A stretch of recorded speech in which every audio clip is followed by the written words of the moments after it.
Allison comes home one day and sees her 7th grader at the table doing homework. "What are you working on, honey?"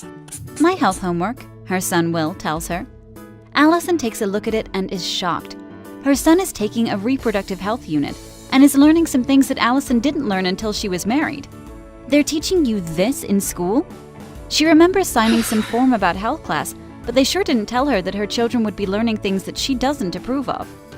Later that night, Allison tells her husband Bill about it. She tells him, "Look, I'm no prude, but I just don't think that our kids should be learning this stuff without a religious context. Where are the values? Where's God in all of this?" Bill listens and tells his wife, "You know, I've been thinking about that lately too.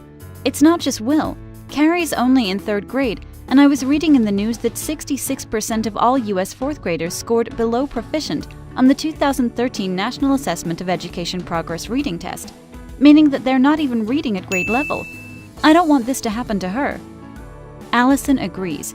"They're not getting the kind of education I'd like, that's for sure. Maybe we should consider a Christian school. As you know, my sister has her kids in an Adventist school." Bill isn't sure.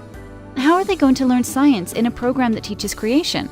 I don't want them to fall behind when they're in college."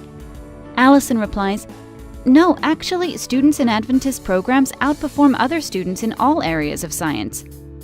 Bill isn't convinced. He says, "Yeah, but doesn't spending time on spiritual things take away from time spent on academics?" Allison says, "No, not at all. The longer kids are in Adventist schools, the better they do in all areas of academics." Bill thinks about it and says, "Well, let's go check one out." A few days later, Allison and Bill visit their local Adventist school.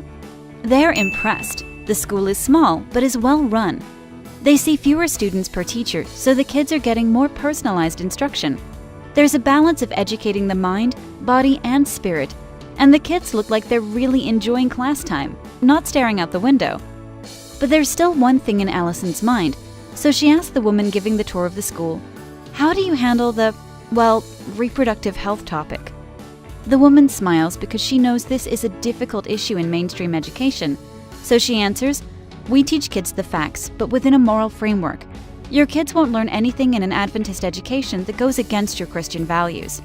That was what Bill and Allison needed to hear. Fast forward a few weeks. Carrie and Will are enrolled in Adventist schools and are at the table doing their homework.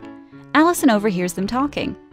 Carrie tells Will that she's made a new friend and that her teacher, Mrs. Cahill, is really friendly and nice.